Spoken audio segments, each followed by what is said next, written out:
Hell yeah! Welcome to CyberSLAM. Let's get this shit on the road. We're ready to jump in here and see what's going on. We've got Mr. Mark Goldern on the left, Junkrat on the right. Two sexy beasts ready to get moving on. All right, let's jump on down here and see how we're kicking this show off. Well, look at that. We're kicking it off with the Cryptkeeper and Luke Storm in a segment entitled Show. All right. So we're going to start off in the crypt. This was recorded earlier. Cryptkeeper is chilling in his rocking chair, poring over a page in his book. Ooh, badass line. Lightning crashes and the storm has arrived in my crypt. And Luke Storm is the one that's arrived. He's the storm. And Storm says, then you know I'm here to kick your fucking ass. That's what's up. And the Keeper says, I know you're here to try. He goes for the lightning strike. But the Keeper stands up and spins. Oh, and Luke breaks the rocking chair with his kick. Badass.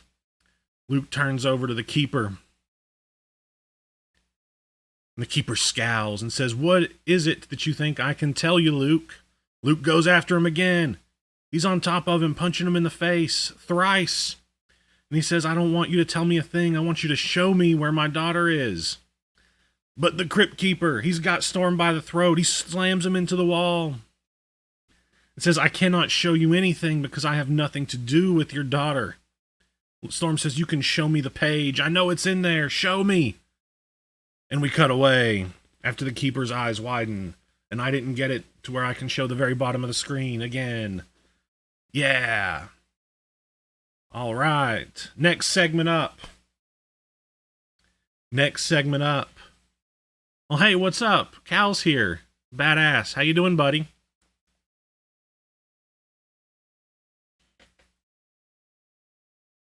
All right, so let's see. We got Scrimshaw and Pickpocket message in a bottle. At least it's no genie in a bottle. I don't know how our old schoolmates would do with Christina Aguilera running around. A strike of a match, a puff of a pipe, and coughing. So much coughing. Sitting on the docks of the New York port are the unlikely duo of Scrimshaw and Pickpocket, the latter of which is hacking his lungs out after failing to smoke the pipe Scrimshaw seemed to have reluctantly handed him.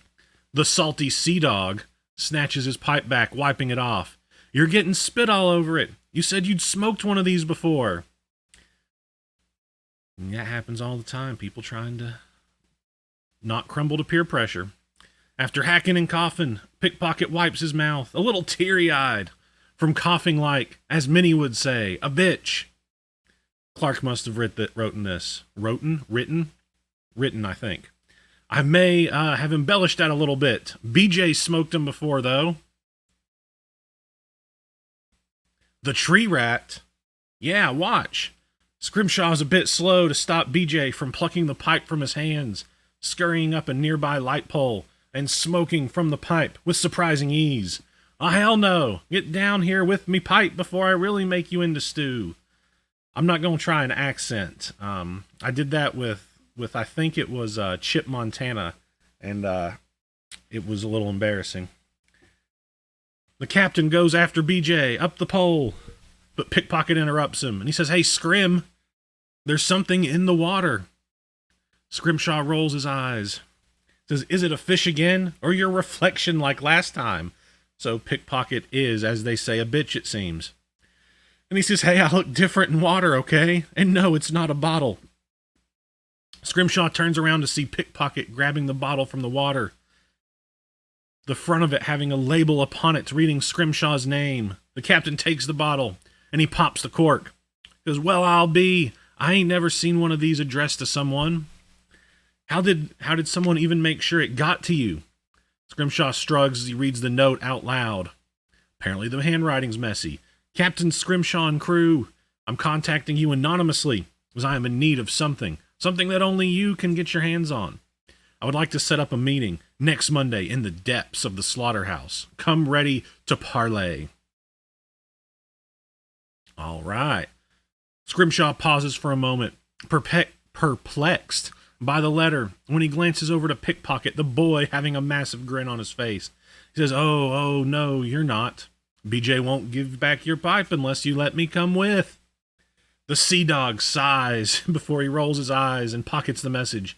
Says, fine, but if you step out of line, then I'm making you eat whatever stew BJ gets put into. Deal? Deal. The scene fades out as Pickpocket scratches his chin. Says, you are joking, right, Scrim? Sure, boy, sure. All right, the next match is gonna be a ladder match for the Rewind Championship. It's Mez versus Beg. I guess Sparky McCarthy didn't bother to show this week. The title is on the line in the ladder match. Who's gonna win? The bell rings. Mez marches over to Beg. He's ready. He's ready to throw hands, but Beg rolls out of the ring. Mez follows him out, but Beg rolls right back in, trying to avoid the monster. Mez climbs back in between the ropes, but Beg locks on a guillotine. Beg tries to choke him out on the ropes, but Mez is shaking his head. He moves the helmet into Beg's abdomen. Mez jumps through the ropes. All right, modified gut check. The spear through the ropes. Beg is down. Mez is on the outside. Mez with the ladder. He hits the Thez press on the ladder, calls that anarchy.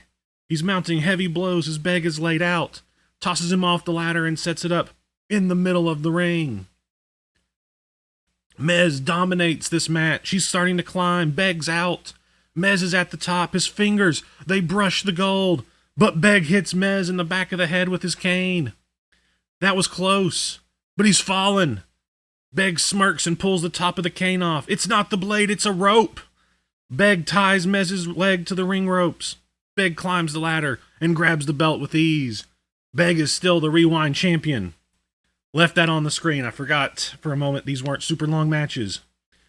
What a match, guys. Beg is still the champion. Congratulations. Against a dominant Mez.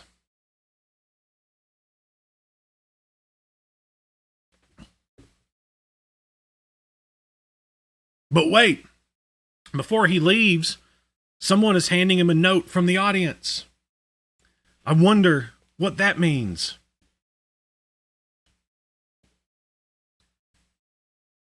And up next, we have a segment with Sigil entitled Collection Event 1.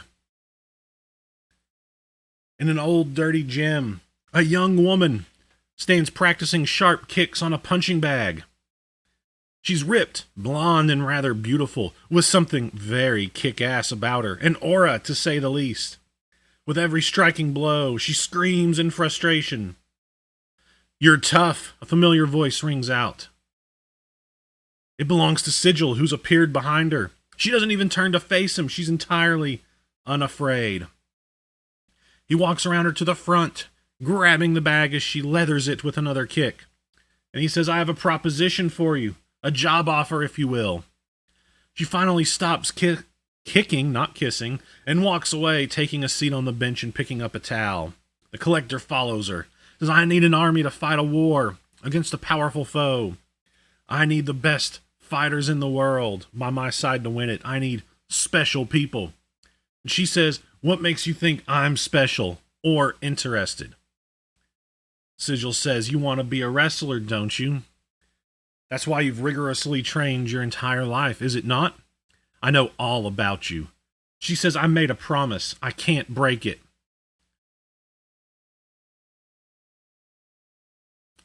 Okay, I feel like I may know where this is going, and I'm excited already.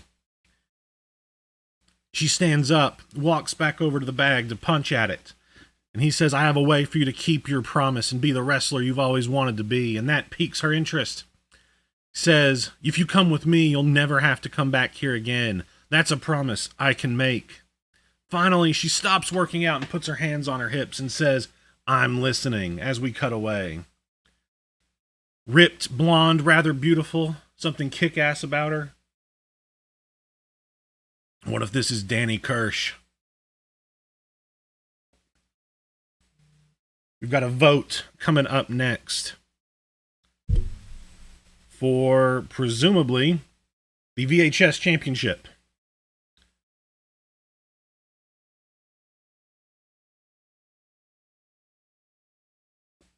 Okay, let me set this poll up, and you'll see it in the chat.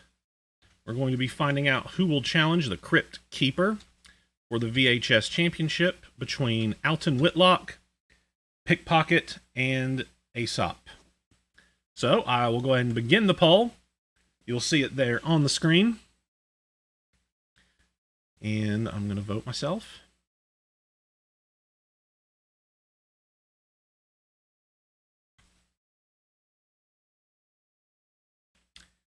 And I totally set it for 3 minutes instead of 2, which is what we were planning on doing. So we'll be able to sit here for an extra minute. Once I think everybody has voted, we'll just say that's the winner. We've got 9 votes, 11 viewers, so let's see who else we get. Alex, you should have said that before. You should have told everybody before they voted. I don't think we're getting anybody else. There's only 2 more viewers, so most that could happen is somebody could tie.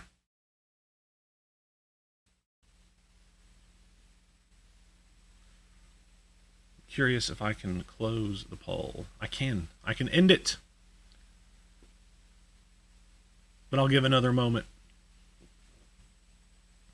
Oh, Pickpocket with the second one. But that, with the amount of viewers we have, will lock it up for Aesop. So I'm just going to go ahead and end it. Poll has been ended. Aesop is your winner. Aesop will take on the Cryptkeeper for the VHS Championship. Alton Whitlock in second. Pickpocket in third. The establishment, they're against Pickpocket. They just don't want to see him get his opportunity.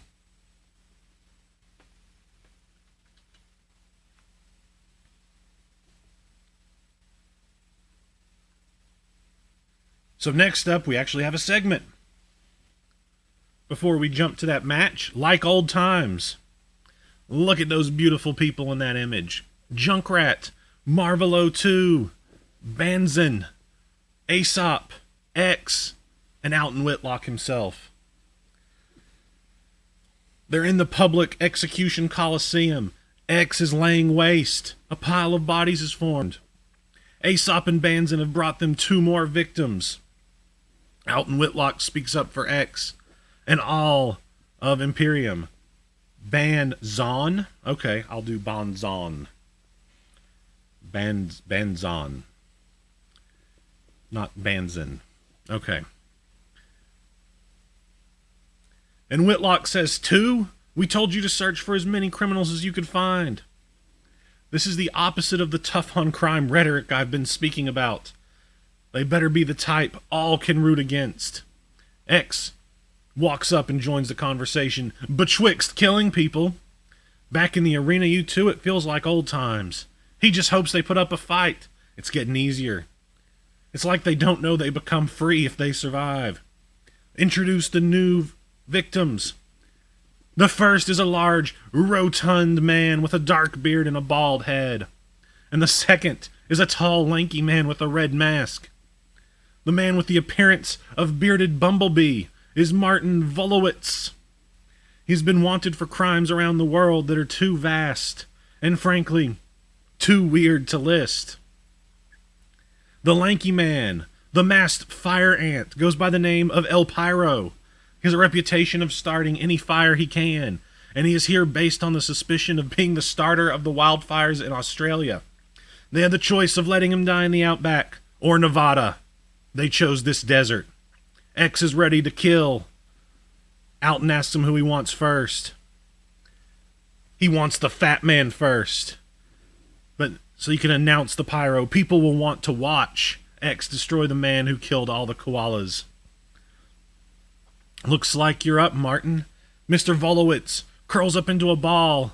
He simply wants to shake hands and then take the killing blow. X shakes his hand. Martin holds on and traps him in an armbar. It's the Lady of the Lake. El Pyro slides in and puts his mask on Martin. It's Marvel 02 and Junkrat. Alton yells at Aesop and Banzan and says, "What's the meaning of this? What are they doing here? It's a double cross. The Butcher told them to bring them there." Junkrat says he's tired of public execution taking away potential revenue. He wants our teams to fight, and if you lose, you have to cancel the show and lose the arena. What's in it for us? Open the black box Banzan brought in. What's in it, Banzan? I don't know. The Butcher gave it to us, and he told us not to open it before you could see. Honorable as always. Open it up. It's the Tag Team Championships. They're back. We're fighting for the gold, bitches. This place is gonna look worse than Gary when I'm done with it. All right. Nice. The tag titles. If only Dawson were here. Somewhere, as he stands as the best man in this wedding, his penis has just become erect.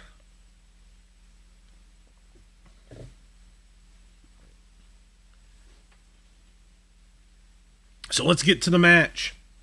The Cryptkeeper and Aesop for the VHS Championship. The Dingle Tingle. This is an I Quit match, I believe. Both men rush forward at each other. Slow but powerful lefts and rights at each other in an exchange that Aesop wins out. Delivers a thunderous chop that echoes throughout the slaughterhouse before a hard suplex sends the Cryptkeeper to the mat. The Keeper quickly gets up, right into another flurry of chops before a hard spinebuster plants him through the ring. The Keeper slowly gets up to his feet, right into a big headbutt that staggers him before he's lifted up into the air.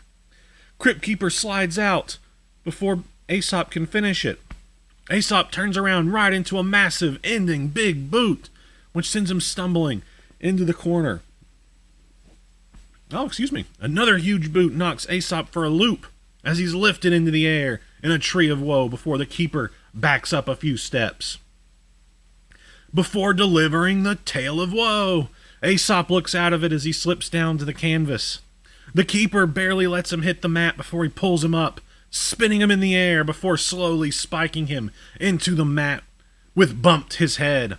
Aesop looks done as the Cryptkeeper looks for the end. Aesop slowly stumbles to his feet as the Keeper lashes out. You can't see it, but you'll have to take my word for it. The curse of Aesop's fable. Aesop's got the Dragon Sleeper locked in. Out of nowhere, he torques on it. The Keeper fades away, and he utters the words, "I quit." Aesop is the new VHS champion. Congratulations to Aesop for winning the championship.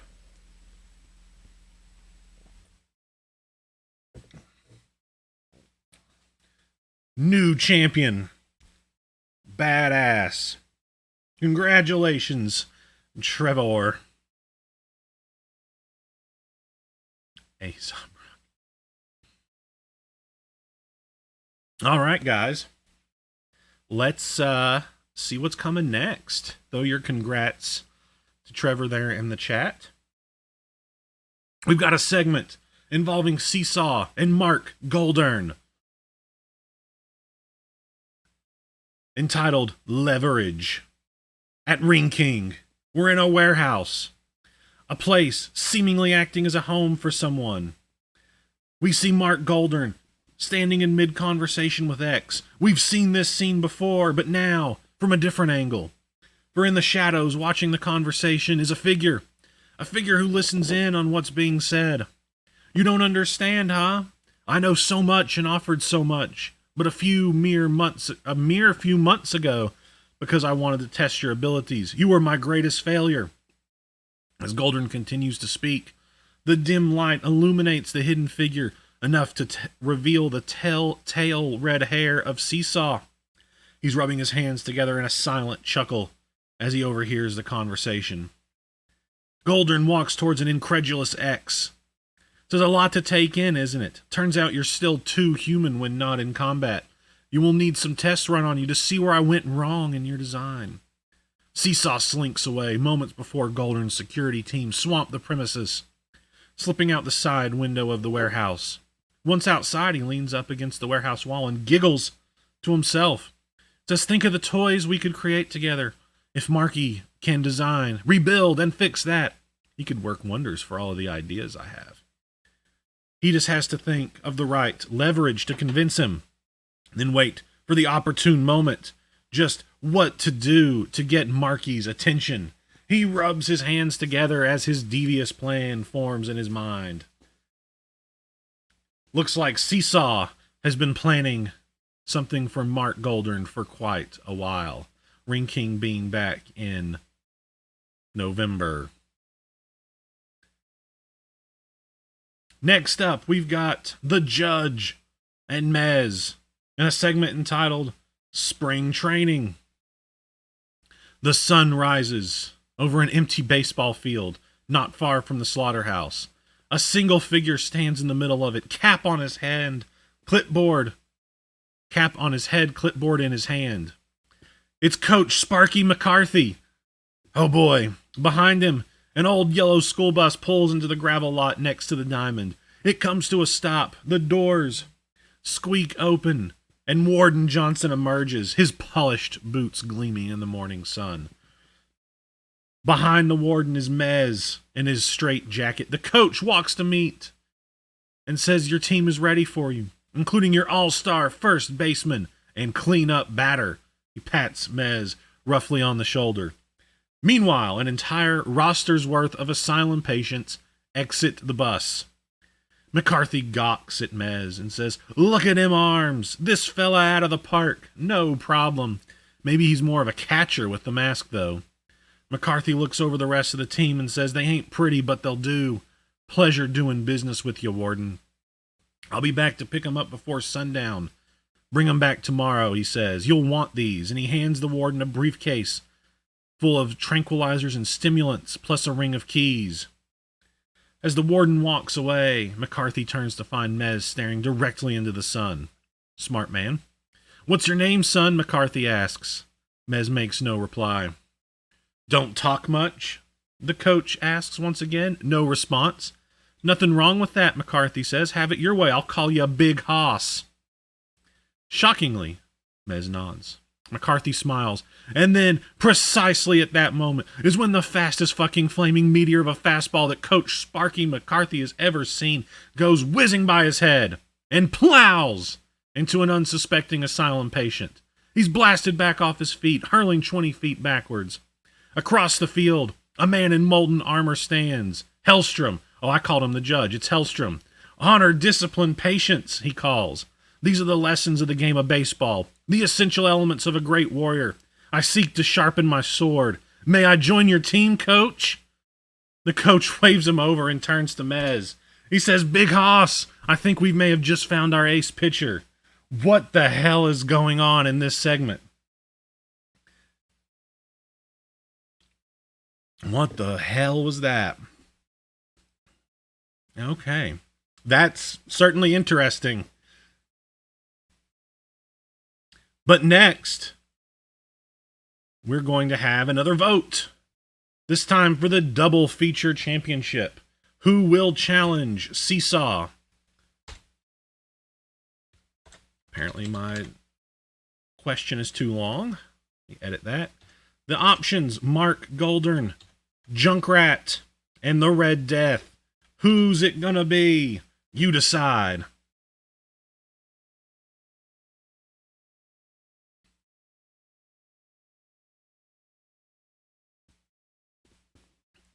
The votes are coming quick. Red Death leads with 3. No, Junkrat with 4. Mark Goldern has 3 now. We have 3 more viewers than people that have voted. There's another one. Junkrat and Red Death pull even. Who's gonna break the tie?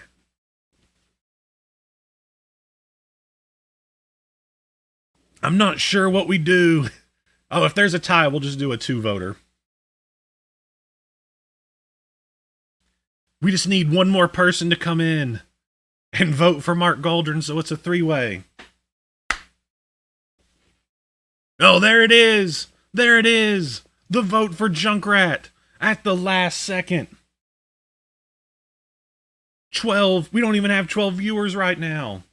There it is, folks. Winner. Junkrat will face. These votes are undesirable. Less than a minute left. Who will jump in? Will somebody make the save? Tie it up? It would only be fitting if someone would vote for Mark Goldern, so this resembled a non-lopsided penis and balls.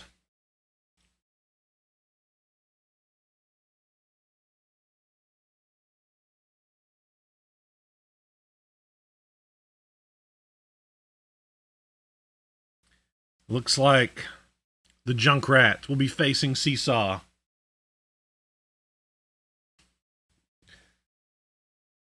And there it is. Junkrat is the winner with 5. The Red Death with 4. Mark Goldern with 3.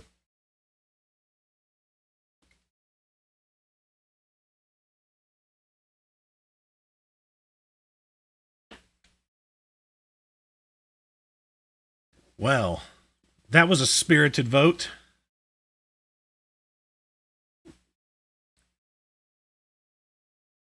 That is true. It is Junkrat. It should stay a little lopsided. I guess one of his balls is bigger than the other.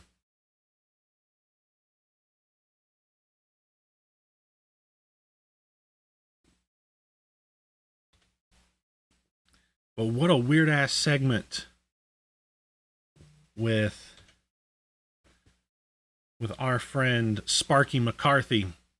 Here it is for the double feature championship. Seesaw. Seesaw versus Junkrat. It's not balls. He's got dynamite in his pocket. Okay.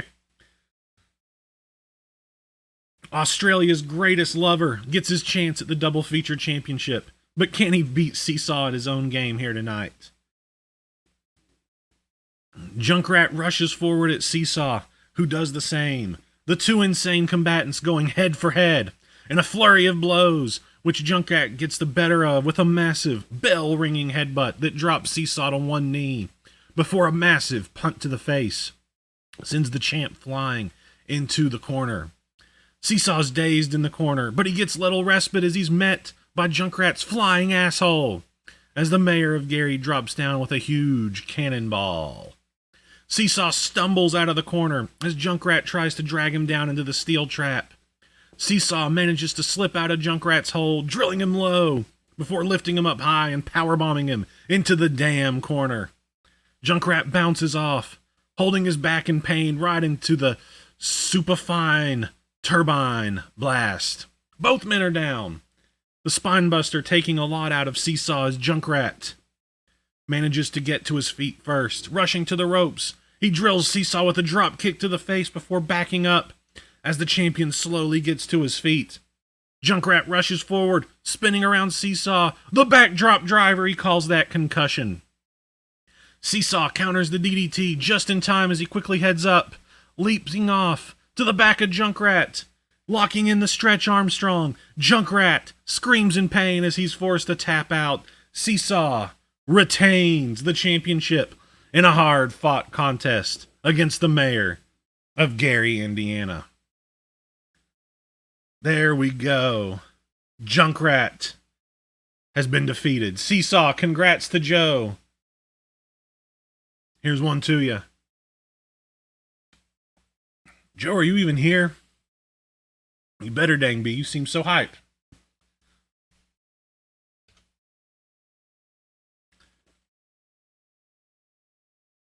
Moving forward, we've got a segment with Beg and the Red Death. It's entitled Paranoid, and it takes place tomorrow afternoon. A strange sight greets us as we find the Red Death sat on a fake leather couch in a rundown home. A broken window can be seen behind him, and as he sits, watching a door, he grins as we can see the doorknob to the door being jiggled. The sound ceases for a moment, then bang! The door flies all the way open as a new form saunters into the room. It's Berkshire Ellison Green. He has the note he was handed at CyberSLAM in his hand, but his arrogance turns to disgust as he sees Death sat on the couch. He leaps on him. He leaps on the Red Death and they begin exchanging punches as Death fights to a vertical base. Beg roars out, "You two-faced son of a bitch!" Death grins even more as he absorbs the shot. Beg's got a lamp, and he looks down at the note that he dropped as he came in. And he says, "You got a death wish?" Of course he does. The Red Death just laughs crazily. Beg says, "You're fucking crazy." The Red Death goes silent, glaring, and it says, "You're so paranoid about Edward Newton that you trusted someone who's fucking crazy." Beg's eyes protrude out of his skull, and he says, "I am not paranoid. I will own his ass before this is all said and done." The Red Death laughs and says, "You have to make it through me first." Green nods, snapping his fingers, and the Red Death is surprised as he sees black shadows creeping outside the house. Beg says, "Newton's gonna drop you like the prom queen's baby the second he's done with you." Beg taunts, his composure restored. "He can try," the Red Death says. "That's the problem with you, Red. You see it coming, but you don't get the fuck out of the way." Green's black-clad thugs flood the room, swarming over the Red Death. Beg watches and then turns to walk away, saying, "I'm not paranoid." As we cut away.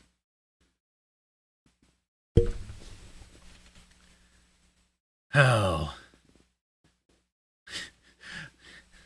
What an interesting chat going on here. I don't understand how that math would be giving away the thing. If it's 1-2, and Storm make it 2-2. I don't know, whatever. We'll see what happens. They have deduced it. I will accept it. I am prepared. Either way, the next segment is the Cryptkeeper and Luke Storm, entitled Tell, thus making the segments Show and Tell. I see what you did there. Continued from earlier, Storm says, "You can show me the page. I know it's in there. Show me." The Keeper's eyes widen. He drops Storm to the ground and says, "No, I can't." "Why?" Luke says, "Because they're my pages to keep." Luke, his fist squeezed so hard his knuckles turn white, gets back in the Keeper's face and says, "And it's my daughter in those fucking pages." And he says, "Christ, do you even know what it's like to be human? Do you have a single human emotion inside your old dead heart?" The Keeper shakes his head and says, "If I were to show you a single letter of my tales, it would be you who would not remember how to be human, all too human as you were before." Storm's eyes widen and says, "What you take as selfishness on my part is in truth nothing more than an act of compassion." Luke sighs and shakes his head and says, "Maybe you're right. Maybe I am all too human." But then something sinister, all too sinister, emerges in his eyes. He ascends an old stairwell covered in cobwebs and stops halfway up. It says, "So do those pages tell you what I've planned next?" The Keeper turns to Storm, his eyebrow raised, and suddenly Keeper sees it. How could he miss it? A canister of gasoline sits on the stairs by Luke's feet. And Luke says, "I didn't think so." And we cut away. Badass. He's gonna burn it down. Better than Seth Rollins ever did.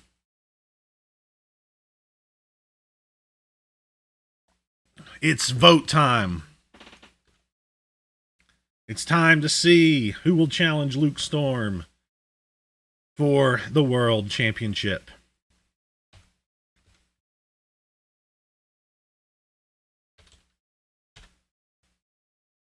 Our options being Sigil, Hellstrom, and the Judge. The poll has begun. Put your votes in. 1 for Sigil, 1 for Hellstrom, 2 for Sigil, 1 for the others.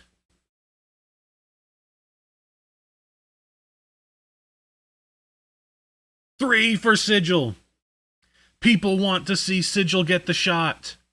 4 for Sigil. There's one for Hellstrom. 5 for Sigil. It's overwhelming at this point. 3 for Hellstrom. Will Hellstrom get the title shot? Or will Sigil? No, the judge gets another one. That could be it.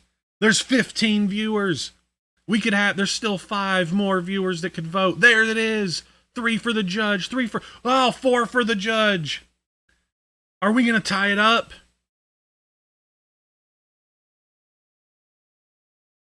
Three more people could vote. The clock is a ticking. Who will challenge the world champion?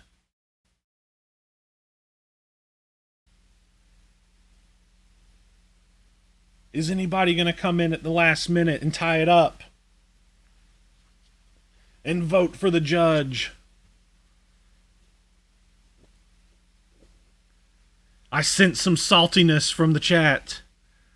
The 2 folks who are here versus the one who's not. The clock's a ticking. Is somebody going to come in over the top? Don't say that, Zach. Don't say that. Sigil will beat me. Oh. Alex with the real comment. Guess you can say Sigil is the best man for this match. Sigil wins.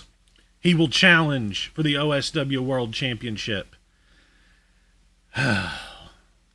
All 3 would have been a solid challenge, but it came down to the wire.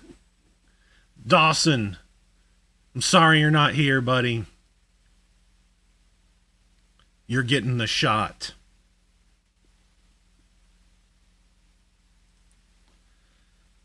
Now it's time for the World Championship match. As Matt, as usual, chimes in with the, I'm glad he's not here.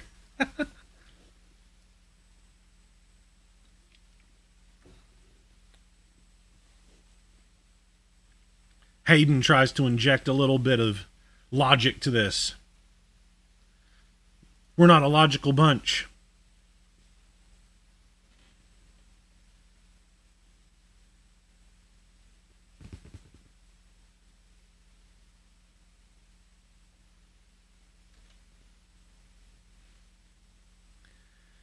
Whew. Go back in your box. It's okay. You're watching this tomorrow anyway. All right. The big main event. Let's see it.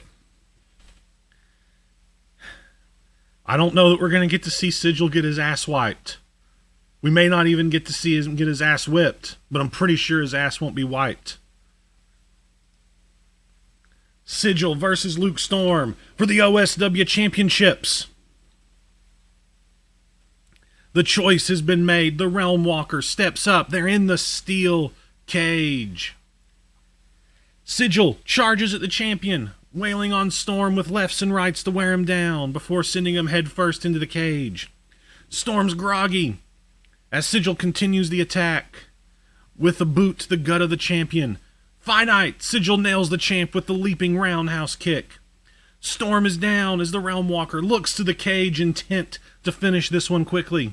He heads over, beginning his ascent, but Storm has made it back to his feet. He's got the ankle of Sigil. The champ tugs at his leg, bringing the Collector back down. The two duke it out. Storm with a flurry of kicks.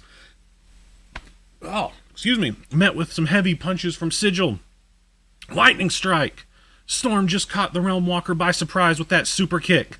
It's the champ's turn to make an escape as Storm starts climbing up the side of the cage. No! Sigil grabs the champ off the cage. He hits the long road ahead.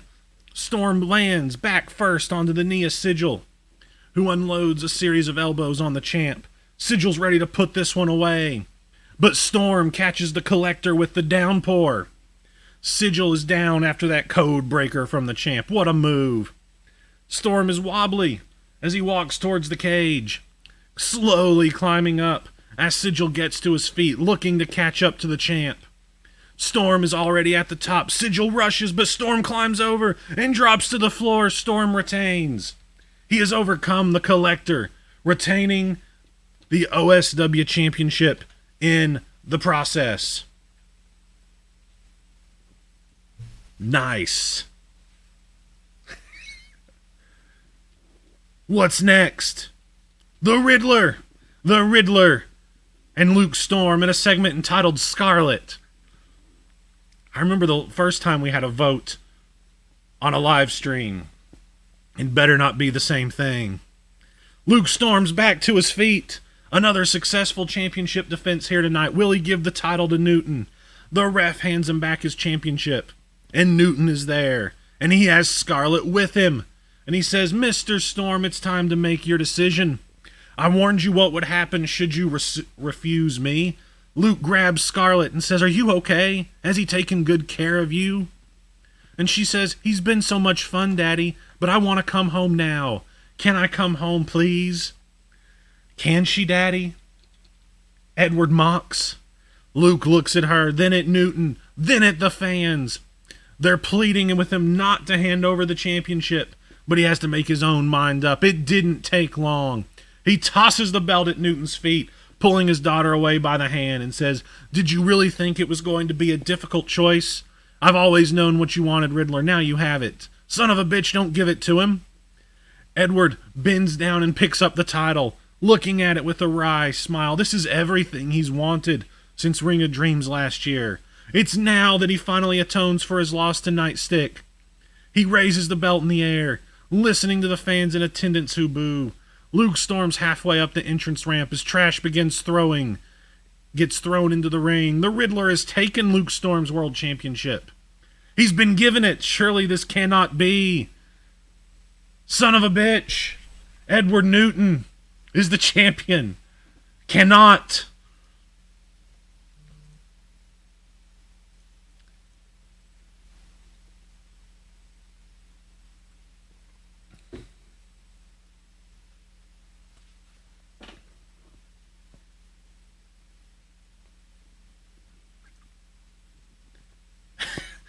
Marks out for the cannots.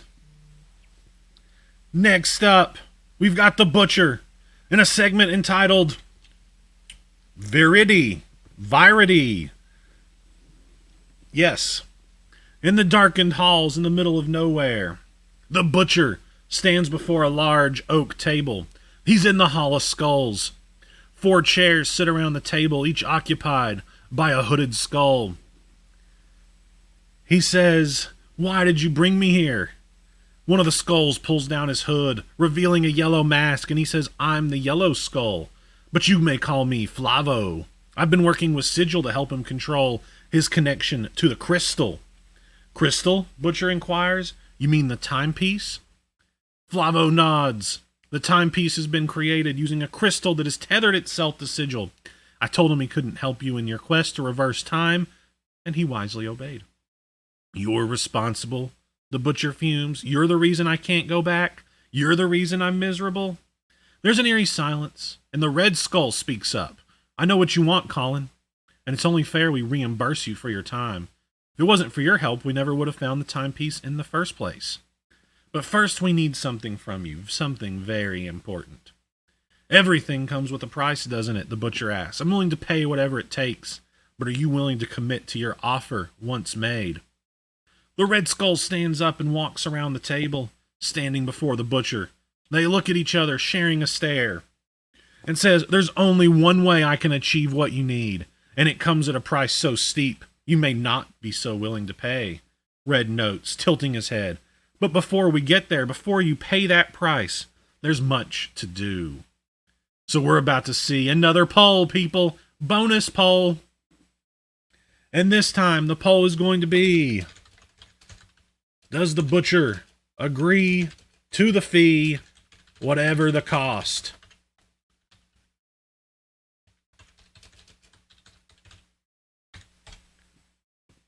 Let's see. Does he agree? Or does he say no and decline?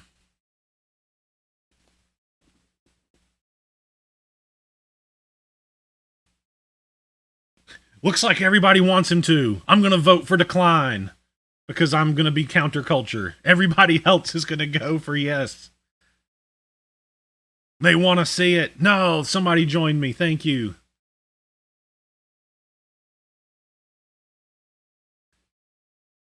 Fight the power, rage against the machine. What is the fee gonna be? Will the butcher? What will it cause from the butcher? What will it take from the butcher? What will Colin have to do?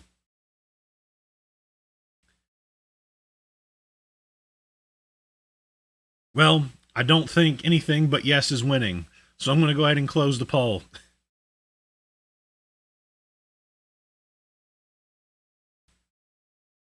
Yes wins overwhelmingly. Overwhelmingly. The butcher says, I'll pay it. And the Red Skull says, a battle will soon rage within your walls, a battle that will dominate Ring of Dreams. Sigil is gathering an army of warriors to battle alongside him against this foe. 4 candidates have been selected. The butcher nods and says, you want me to grant them passage unhindered through the slaughterhouse, don't you? Among many other things, Colin, Red confirms.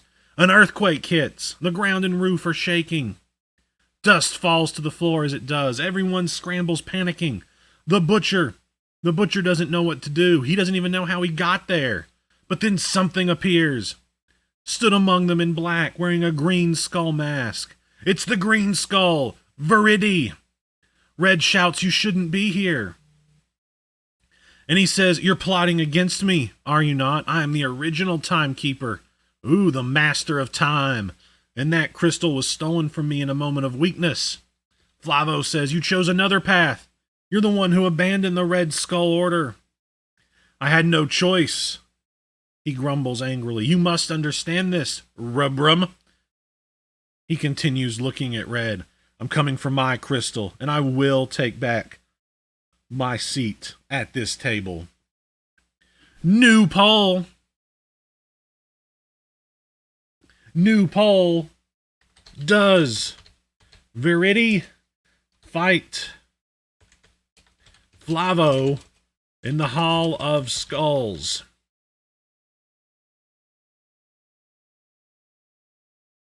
Well, hang on. We do this different. What happens next? Man, these options can't be very long, can they?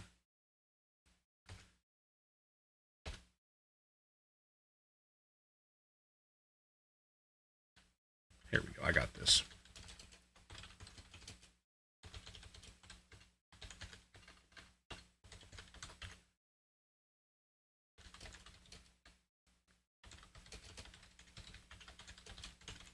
Where are Flavo and Viridi going to fight? Or go? We'll put go.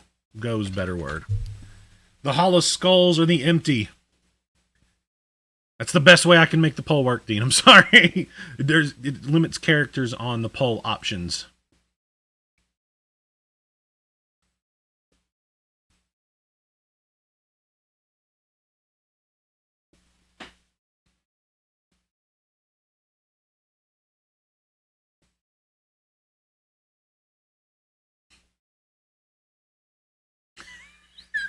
It's the vote to scroll down or not. Okay. This vote's closer. Are they going to the Hall of Skulls or the Empty? Based on our viewership, I think it's been decided. The Hall of Skulls. It has 8 and the Empty 4. We only have 11 viewers, so I'm going to call it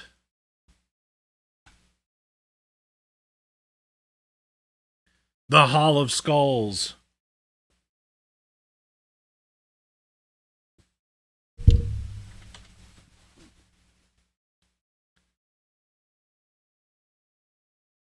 Flavo suddenly attacks. He runs at Viridi, who dodges the right-handed attempt and connects with a knee to the face.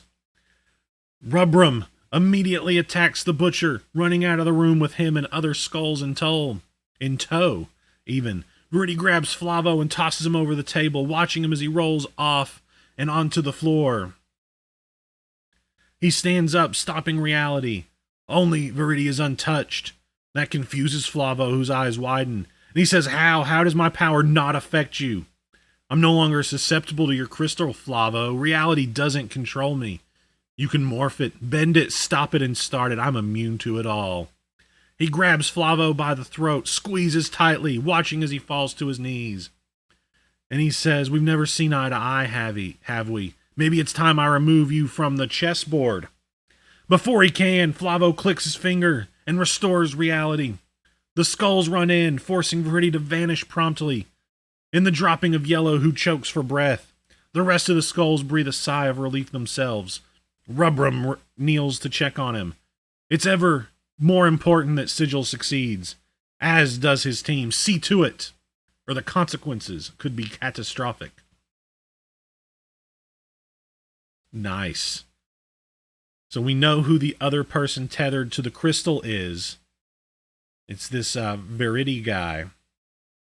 Nice. And that is interesting, Matt. If the 11 viewers doesn't count mods, then that would explain a little better why the numbers have been a little different. Well, what the hell? We've got to see more of the Red Skull Order. We know that the Yellow Skull is Flavo. We know the Green Skull is Rebelled. We know that Rubrum is the Red Skull. Merber, spelled backwards.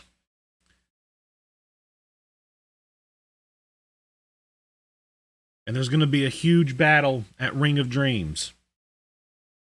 So we know for sure we're going to have warriors teaming up. We've got Sigil putting together an army with that blonde girl, who I hope is Danielle Kirsch, but probably isn't. We know Imperium got screwed in the votes tonight. Sigil and his group against Viridian's group. They're putting together an army. I dig it. I wonder if we'll get to see any sort of other crystals.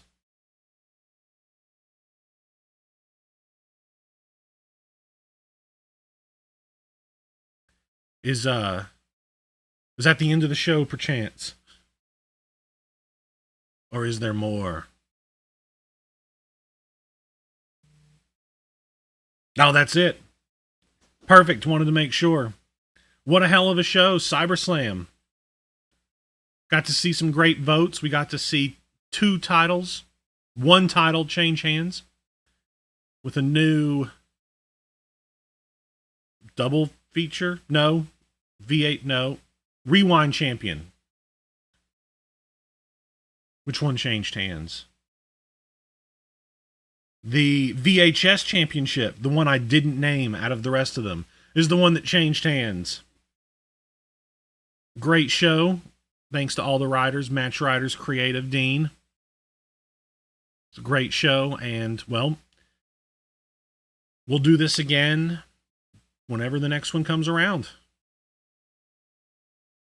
But we'll go ahead and close off here. Short and sweet. Kept it right in an hour.